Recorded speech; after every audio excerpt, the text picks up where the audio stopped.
श्रद्धयणानि, आगम में कहा गया है, प्रश्न किया गया है, आलोयनाय णम भन्ते जीवे किं जनयै, कि आलोचना से भन्ते जीव क्या उत्पन्न करता है, क्या प्राप्त करता है। आलोचना शब्द एक तो इस अर्थ में लिया जाए भी, ये तो निंदा आलोचना करने वाला, निंदा आलोचना करने वाला, यह एक अपकर्ष है इस शब्द का कि यह निंदा आलोचना करने वाला है। यहाँ आलोचना का उत्कर्ष के रूप में मीनिंग है। आलोचना क्या? गुरु के सामने अपनी गलती को निवेदित कर देना, या जो प्रायश्चित दाता उनके सामने अपनी गलती को निवेदित करना, यह आलोचना हो जाती है। 10 प्रायश्चित हैं। प्रायश्चित के जो 10 प्रकार, पहला प्रकार यह आलोचना बता देना गुरु को, मेरे से यह हुआ है। अब यह आलोचना है वह ऋजुता के साथ होती है। चला करके बताना तो बहुत बड़ी बात है, कई बार पूछने पर भी पूरी बात नहीं बताते हैं। चला कर बताना तो ऊंची बात है, कोई विशेष गलती हो जाती है कई बार, बार बार अनेक बार पूछने पर भी सरलता से सही उत्तर नहीं दिया जाता है। ऐसी स्थिति में चला करके गुरु को अपनी गलती, विशेष गलती, सामान्य गलती तो ठीक है, होगा नहीं पड़े या वो नहीं, यह तो ठीक है। विशेष गलती है वो कोई चला करके गुरु को बताता है सरलता से, वह उसका बड़प्पन माना जा सकता है। तो आलोचना से जीव क्या प्राप्त करता है, क्या लाभ होता है? उत्तर दिया गया, आलोयनाय णम माया नियाण मिच्छा दंशन सल्लाणम मोक्ष मग्ग दिग्घाणम अनंत संसार बद्धनाणम उद्धरणम करेई उज्जु भावम च जनयई। आलोचना करने वाला माया शल्य, निदान शल्य और मिथ्या दर्शन शल्य, इस शल्यत्रयी का उद्धरण करता है, निकाल फेंकता है, दूर कर देता है। ये 3 शल्य कैसे हैं? मोक्ष मग्ग विघ्नानम, मोक्ष मार्ग में ये विघ्न है। माया भी विघ्न है, निदान जो अपने तप का भौतिक फल पाने का संकल्प, वह भी विघ्न है, और मिथ्या दर्शन तो विघ्न है ही है। तो ये जो मोक्ष मार्ग में विघ्न हैं और अनंत संसार तक बढ़ा देने वाले हैं, इन 3 शल्यों का आलोचना करने वाला उद्धरण कर लेता है, निकाल फेंकता है। और एक बड़ी अच्छी निष्पत्ति आती है, उज्जु भावम च जनयई, ऋजु भाव को उत्पन्न कर लेता है। बहुत बड़ी एक उपलब्धि है जीवन में ऋजु भाव आ जाना, छल कपट इनसे फ्री रहना, सरलता, एक छोटे बच्चे की तरह सरलता। किंग बाल लीला कलितो न बाल है, पित्रोः पुरो जलपति निर्विकल्प है, तथा यथार्थम कथयामि नाथ निजाशयम सानुशयस्तवाग्रे। बच्चा माता पिता के सामने एकदम सहज भाव से अपनी बात बता देता है। उस प्रकार गुरु के सामने अपनी गलती को बता देना वो तो मानो महापुरुष है, इतनी सरलता से जो बताता है। तो आलोचना जो सही तरीके से करता है उसमें ऋजु भाव की स्थिति रहती है या बनती है। सो ही उज्जुय भूयस्य, जो ऋजुक होता है, ऋजुक भूत होता है, उसकी शोधि होती है, शुद्धि होती है।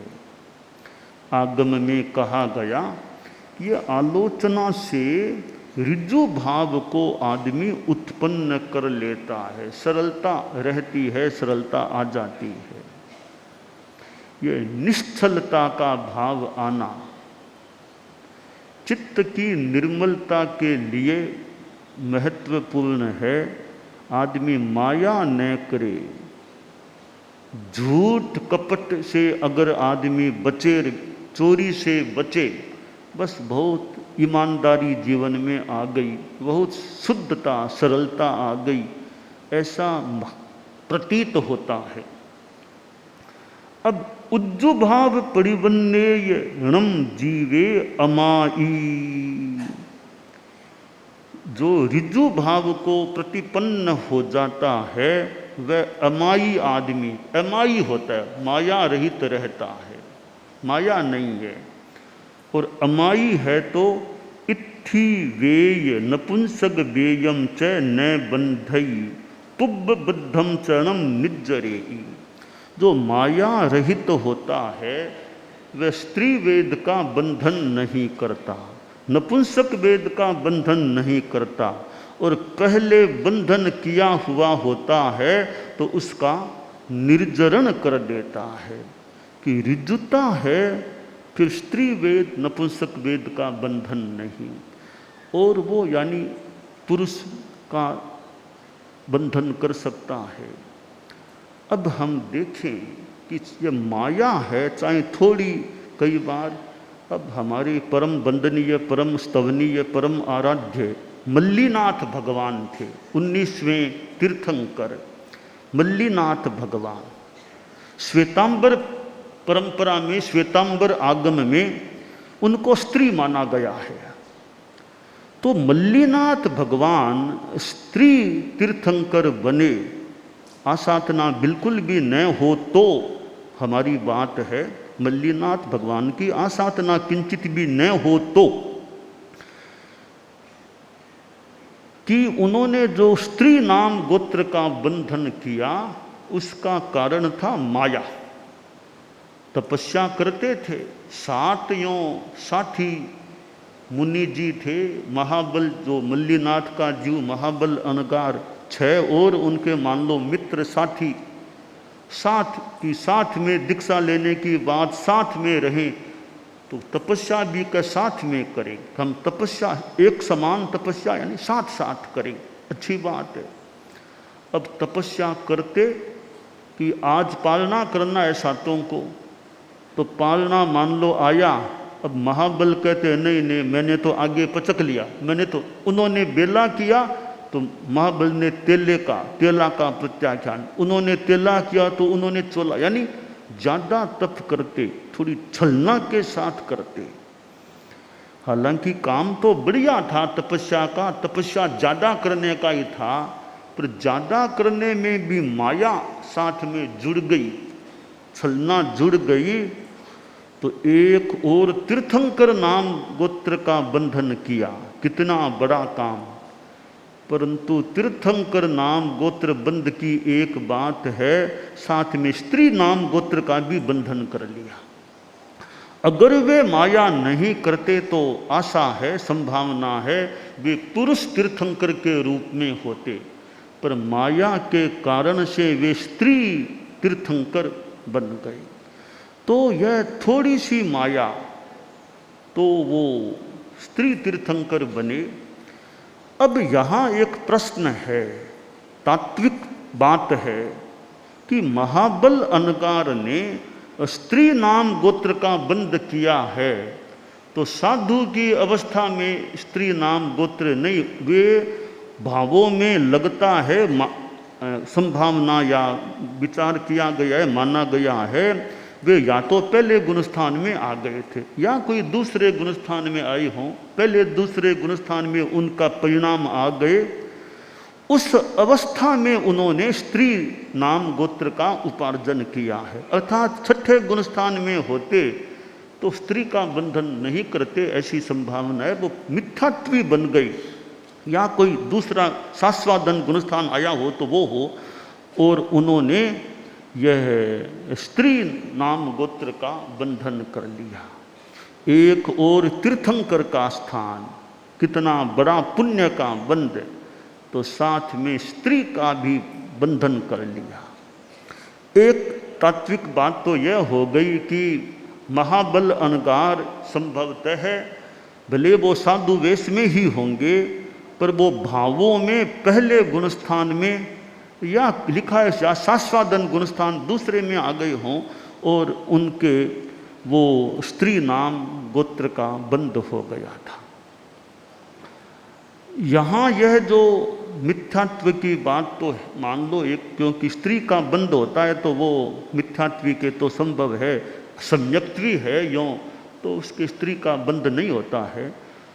अब यहाँ एक और तात्विक बात है जो मेरे मन में थोड़ी आया करती है कभी, कि यह जो बंधन होता है, कि जैसे कि 6 प्रकार का वो आयु बंध होता है, गति नाम, जाति नाम आदि आदि, तो अब महाबल अनगार ने तीसरे भव का बंधन, स्त्री तो तीसरे भव में बने है ना, तो तीसरे भव में क्या बनेगा यह निर्णय, इस बीच का एक भव छोड़ दें, पहले भव में निर्णय मानो हो गया कि उनको स्त्री बनना है, निर्णय हो गया उनको तीर्थंकर बनना है।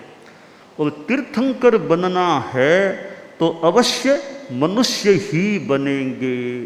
तीर्थंकर यानी गति मनुष्य की ही होगी, और तीर्थंकर बनना है तो अवश्य पंचेंद्रिय रूप में वो होंगे। तो गति नाम, जाति नाम, मनुष्य गतिर्य पंचेंद्रिय जाति, और तीर्थंकर बनेंगे तो औदारिक शरीर वाले ही बनेंगे। अर्थात हम सामान्यतया कहते हैं कि इस जन्म में नेक्स्ट अगले जन्म का वो निर्णय होता है, परंतु इससे तो यह संभावना लग रही है कि एकदम नेक्स्ट नहीं, नेक्स्ट से यानी एक जन्म पहले ही निर्णय हो जाता है कोई कोई बात का कि मनुष्य बनेगा, कर्म के बंधन के रूप।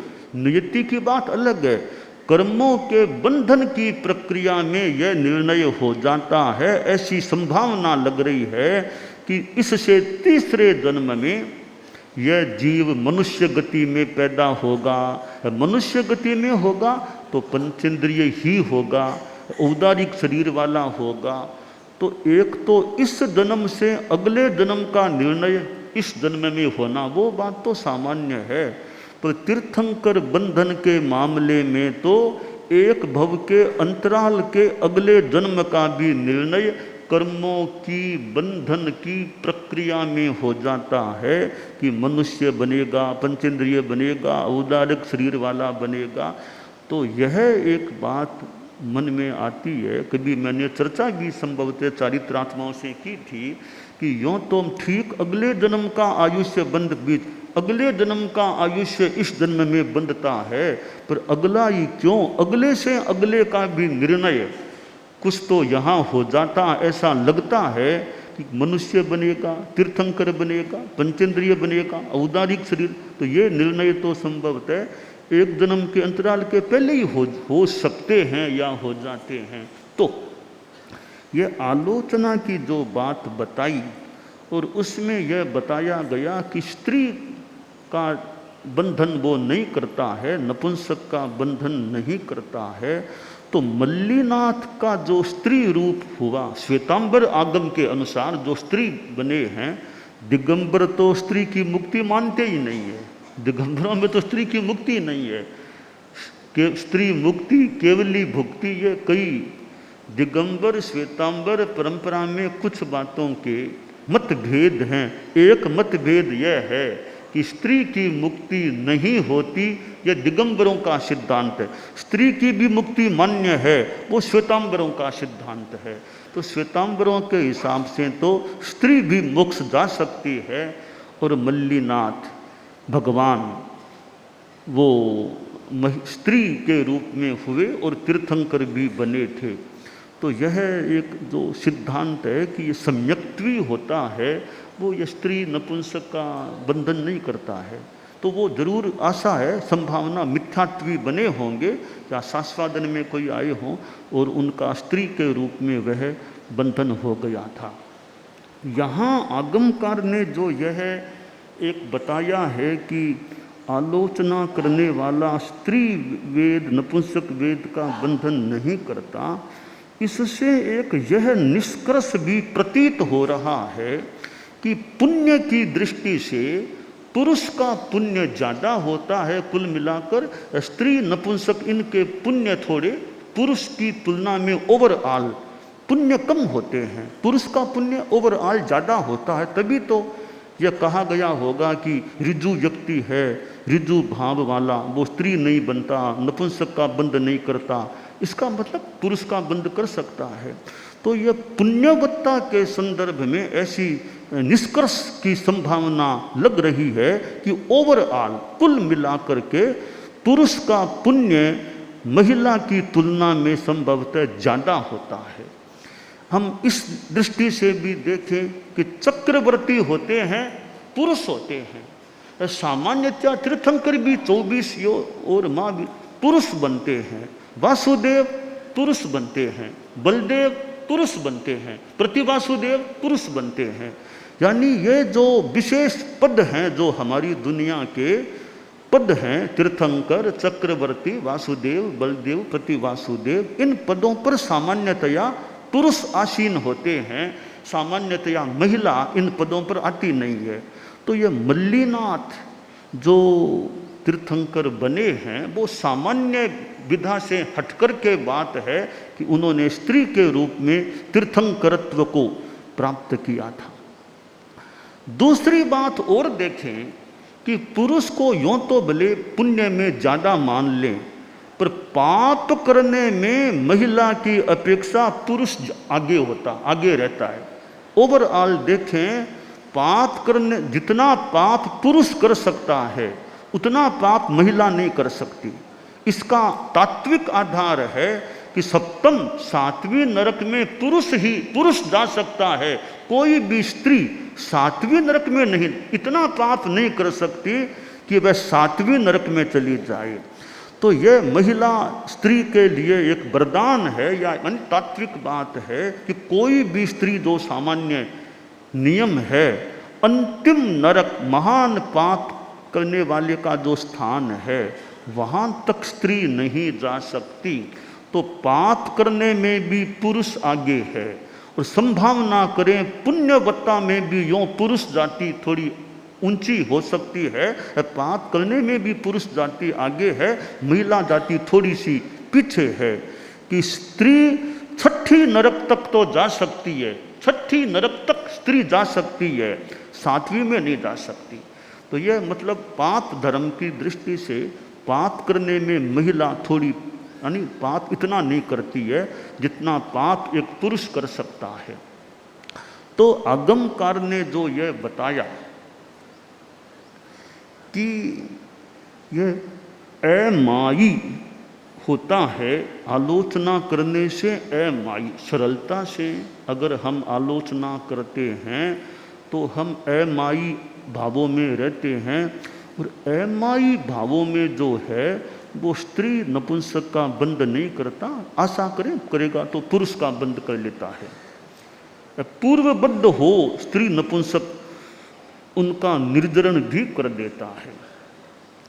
यह जो आलोचना की बात है, हम चारित्रात्माओं के लिए महत्वपूर्ण है कि आलोचना अपनी अच्छी हो जानी चाहिए, कि आलोचना में सरलता हमारी कितनी है वो महत्वपूर्ण बात है।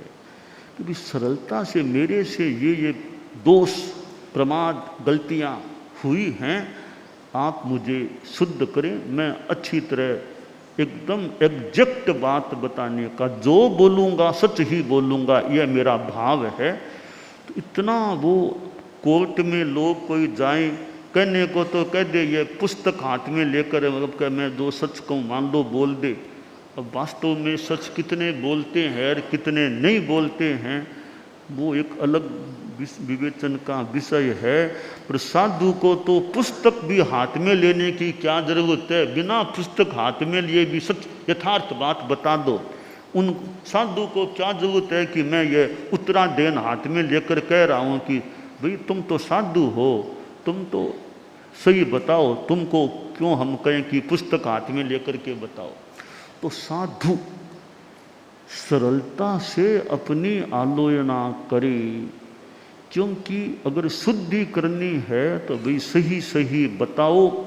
या सही सही बताना भी अपने आप में एक बहुत अच्छी बात हो सकती है। फिर जो गुरु आदि जो प्रायश्चित दाता हैं, वे जो प्रायश्चित बताएं उसके अनुसार जो भी तप आदि, कभी कभी छेद प्रायश्चित, या कभी कभी नई दीक्षा तक, या कभी कभी नई दीक्षा से भी और आगे की बात तक का प्रायश्चित, 10वां 9वां ये प्रायश्चित भी हैं। तो आगे के फिर भी नई दीक्षा भी एक मूल प्रायश्चित है, 8वां प्रायश्चित है। तो जो प्रायश्चित दे कि वो सरलता से साधु स्वीकार करे, तो एक शुद्धि का मार्ग प्रशस्त हो सकता है।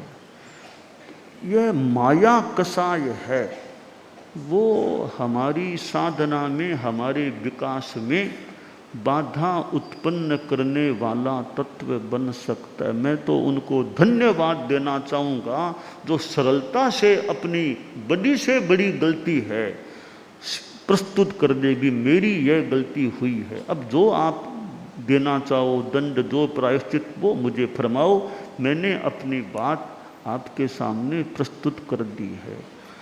तो ऐसी सरलता, और प्रायश्चित देने वाले भी गिरवे गंभीर होने चाहिए कि प्रायश्चित देना है। तो इसने अगर सरलता से इतनी बात बताई है, तो मैं भी निष्पक्षता से और गंभीरता के साथ इसको वह औषध दवाई बताऊं प्रायश्चित की, कि इसकी आत्मा शुद्धता को प्राप्त हो सके।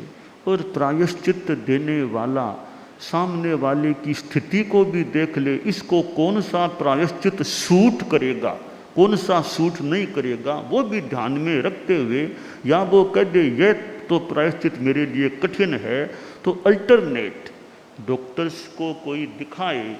डॉक्टर ने दवाई बता दी, पेशेंट कहता है यह दवाई डॉक्टर साहब मुझे सूट नहीं करती है, या मेरे नियम है इसमें नॉन वेज है, यह दवाई मैं नहीं लेना चाहता, तो भी डॉक्टर कह दे अल्टरनेट देखते हैं, अल्टरनेट बता दे भी इसमें नॉन वेज नहीं है, यह दवाई ले लो। तो अल्टरनेट भी यथासंभवतया चाहिए कि यह तुम नहीं कर सकते, इसका अल्टरनेट यह प्रायश्चित है। तो ऐसे शुद्धि हो सके वैसा प्रायश्चित देने वाले बताए, और उनकी अपनी गंभीरता, उनका अपना विवेक चाहिए कि भी प्रायश्चित देना तो गुरु के या अधिकारी के हाथ की बात है। अब वो निष्पक्षता से दें। जज न्यायाधीश होते हैं, फैसला करना उनके हाथ में है। अब वो कितनी नीतिमत्ता से, विवेक से, निष्पक्षता से फैसला सजा का या सजा नहीं देना जो भी सुनाते हैं। तो न्याय के आसन पर जो बैठे, न्याय के सिंहासन पर बैठे, वो तो एक प्रकार से किसी अंश में भगवान का रूप होना चाहिए। न्याय के आसन पर बैठने वाला किसी अंश में भगवान के रूप में होना चाहिए। कितनी निष्पक्षता और विवेक से वो अपना फैसला देता है। ठीक है, फैसला सबको प्रिय लगे न लगे वो अलग बात है, पर फैसला अपनी ओर से सही देना चाहिए।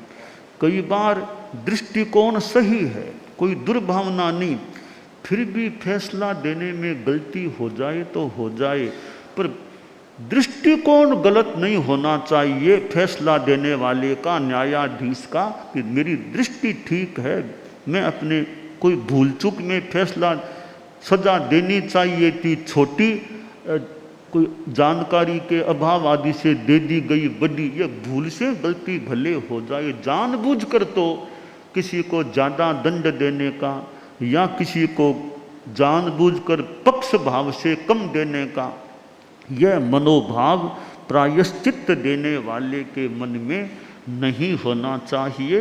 और सामने वाले की स्थिति कैसी है, वो की तपस्या कर पाएगा कि नहीं कर पाएगा, स्वास्थ्य कैसा है, उम्र, वो ध्यान में रखते हुए प्रायश्चित देना चाहिए।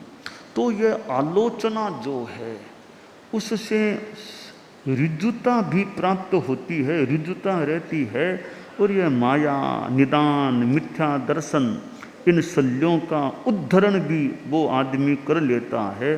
तो कुल मिलाकर के यह एक कितना लाभ का सौदा होता है। और यहाँ तक कि किसी कोई संग से अलग भी हो गया साधु, वो वापस आने को तैयार है, प्रार्थना है, अब फिर भी बड़े हैं कि प्रार्थना तो है, पर अभी इसको वापस लेने की जल्दी नहीं करना, अभी और देखते हैं और देखते हैं। तो कई बार 6 महीना तक भी नहीं लेते, 6 महीना निकल जाए, वो साधु के वेश में है, अपनी ओर से साधुचर्या पालता भी है, पर है धर्म संघ से अलग। तो 6 महीनों तक भी उसको संघ में प्रवेश नहीं देते। 6 महीने बीत गए कि अब आओ और नई दीक्षा लो। 6 महीने के पहले तो नई दीक्षा दिए के बिना भी संघ में लिया जा सकता है, पर सामान्यतया ऐसा सुना हुआ है, ज्ञात हुआ है कि 6 महीनों के बाद सामान्यतया तो नई दीक्षा देकर के संघ में लेना, किंतु कोई कोई अपवाद भी इसमें हो सकता है कि 6 महीनों के बाद भी उसको छोटा नहीं किया जाए, उसका मूल जो दीक्षा क्रम था उसी में उसको रख दिया जाए। बाकी सामान्यतया नई दीक्षा आने के बाद सबसे छोटा, वो छोटा होने की स्थिति बनती है। वो भी कितनी बड़ी बात है, सबसे छोटा होना मंजूर करके भी नई दीक्षा ले लेना, यह भी एक महत्वपूर्ण या विशेष धन्यवाद की बात भी हो सकती है कि सबसे छोटा होना भी मुझे मंजूर है, मुझे नई दीक्षा दो, मेरी आत्मा का कल्याण मुझे करना है। तो जो नई दीक्षा लेने को तैयार हो जाए, बोले सबसे छोटा होना मंजूर है, यह भी एक विशेष बात संभवतः होती है कि खुद को जो मुझे वर्षों तक वंदना करते थे, वर्षों तक जो मेरे पैर में माथा लगाते थे, अब मुझे उनके पैर में वंदना करनी पड़ेगी।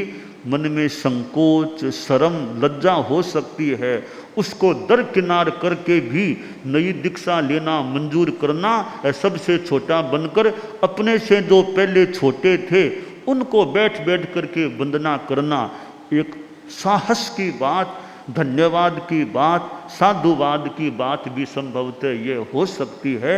तो उनको भी धन्यवाद है जो नई दीक्षा लेना मंजूर करके, सबसे छोटा होना मंजूर करके पुनः दीक्षा लेते हैं, और अपने से जो छोटे थे वर्षों तक उनको बैठ करके वंदना करते हैं। उनके भी कितनी निर्जरा होती होगी, अच्छे भाव से करते हैं तो, कि अपने से छोटों को बैठ करके एक छोटे रूप में वंदना करते हैं। तो आलोचना में जो प्रायश्चित आ जाए उसको फिर सहज भाव से, सरल भाव से, विनय भाव से स्वीकार कर लेना। कि अहंकार को भी थोड़ा छोड़ना कि छोटों को वंदना करनी पड़ेगी, इसका मतलब अहंकार पर थोड़ी चोट भी पहुंच सकती है। तो यह भी फिर पर आत्मा की शुद्धि हो जाती है तो कितना बड़ा लाभ है। एक जन्म में मान लो छोटा होना पड़ा, पर आत्मा की शुद्धि हो गई तो कितना बड़ा लाभ उस साधु, उस साध्वी को मिल जाता है, जो साहस करके यों नई दीक्षा लेने को भी तैयार हो जाते हैं।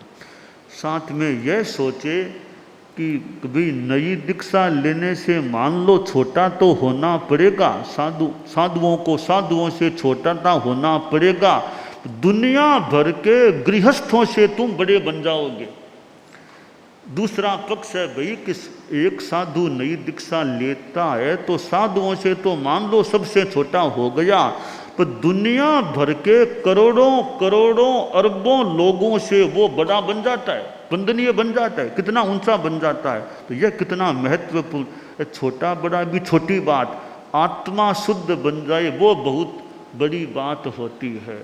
तो आलोचना जो है वो साधु साध्वी जो हैं, समणी भी है भी कि आलोचना हमारी ठीक हो जाए। थोड़ा कठिन काम तो है कि गलतियां होती है, मन में संकोच है भाई अब बताऊंगा कैसा लगेगा, भुंडा लगेगा, क्या होगा वो होगा, अब कैसे बताऊं, देखता हूं फिर कभी देखूंगा, बुढ़ापे में कभी देखूंगा, कभी आलोचना, अभी बुढ़ापे में देखूंगा और बुढ़ापा तुमको नहीं देखेगा तो बुढ़ापे में देखूंगा आलोचना, बुढ़ापा तुमको नहीं देखेगा तो क्या होगा। इसलिए कि बुढ़ापा के भरोसे छोड़ दे, बाई चांस पहले ही देवलोक हो जाए तो विराधक हो जाओगे, तो आगे के लिए छोड़ दिया और पहले ही चले गए अब विराधक हो गए तो भाई इसलिए आगे पर नहीं छोड़ के जितना उचित समय पर अपनी आलोचना ले लो, तो बाद में भूल जाओ पर जाओ, हो न हो कभी कुछ हो जाए तो अच्छा मौका हो भी।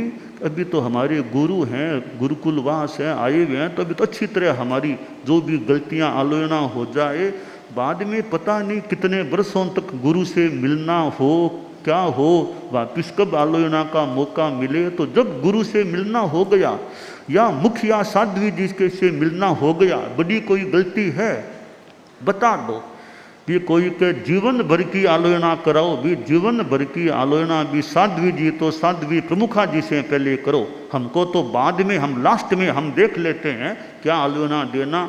मैंने भीलवाड़ा में संभवतः कोई बात चली, मैंने कहा अभी साध्वी जी को जीवन भर की आलोचना तो सीधी मेरे पास नहीं, पहले साध्वी प्रमुखा जी के पास पूरी बात बताओ, फिर वो उनके माध्यम से या वो साध्वी जी खुद भी पास रहे फिर मुझे बता दें, फिर हम जो बताना आलोचना बता दें। पर सारी बातें हम साध्वी जी की एक एक साध्वी जी की नहीं सुना, पहले मुखिया साध्वी जी को बताओ।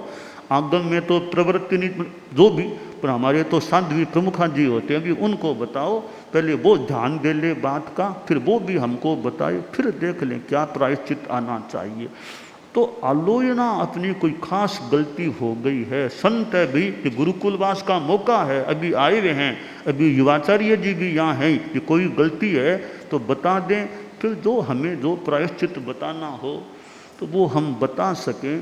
तो यह आलोचना साधु की देवलोक होने से पहले पहले, अब शरीर पूरा होने से पहले पहले अच्छी तरह हो जानी चाहिए, ज़्यादा आगे पर ज़्यादा नहीं छोड़ना चाहिए, वरना वो कहीं विराधकत्व की स्थिति कहीं बन न जाए। विराधकत्व हो गया और आगे भी तकलीफ, देवगति में भी जाए और वहाँ भी कुछ बड़प्पन से मुक्त रहना पड़े, कुछ कठिनाई भोगनी पड़े, अगले जन्म मनुष्य जन्म में फिर कुछ, इसलिए अपने वो जो 10वें आल्य में तब तेने वय तेने रूव तेने ये जे नरे आयार भाव तेने ये कुब्बई देव किबिशिम किलविशिक गति में देव में चला जाए है, फिर भी एड मुक्ता अगला मनुष्य जन्म मिले उसमें भी कठिनाई भोगनी पड़े। तो ये जो स्थितियां होती हैं तो भी साधु, सबसे बड़ी बात मुक्ति में बाधा आ जाए। तो इसलिए हमें चारित्रात्माओं को और समणियों को भी मान लो, इवन श्रावक श्राविकाओं को भी अपनी जो त्याग प्रत्याख्यान नियम में गलतियां होती हैं तो उसकी श्राविकाओं को तो भी सामान्यतया साध्वी प्रमुखा जी से आलोचना लेनी चाहिए, या फिर साध्वी वरिया भी है ऐसे कोई, तो श्राविकाएँ सामान्यतया साध्वी प्रमुखा जी, फिर अपेक्षा साध्वी वरिया है उनसे लो, पुरुष लोग हमसे ले लो भले। तो ये आलोचना अपनी हो जानी चाहिए कि मेरे कहीं तप में और में त्याग में नियम में दोष लग गए हैं, बड़े दोष भी कोई लग गए हैं, तो उनका मैं सम्यकतया आलोचन कर लूँ, सरलता से आलोचन कर लूँ, फिर निश्चिंत हो जाऊँ। अब कोई चिंता नहीं, आलोचना मैंने अच्छी तरह कर ली। अब जैसा भी जितना समय है, तो ये वृद्धावस्था आ जाए और अब लगे अब जीवन का काफ़ी अब समय बीत गया है, अब भरोसा नहीं है भाई वापिस गुरु दर्शन हो, अच्छी बात है, न भी हो क्या पता, तो मेरे खास कोई दोष और हैं, आलोचना अच्छी तरह हो जाए, ये स्नान मेरा ये स्नान अच्छा हो जाए।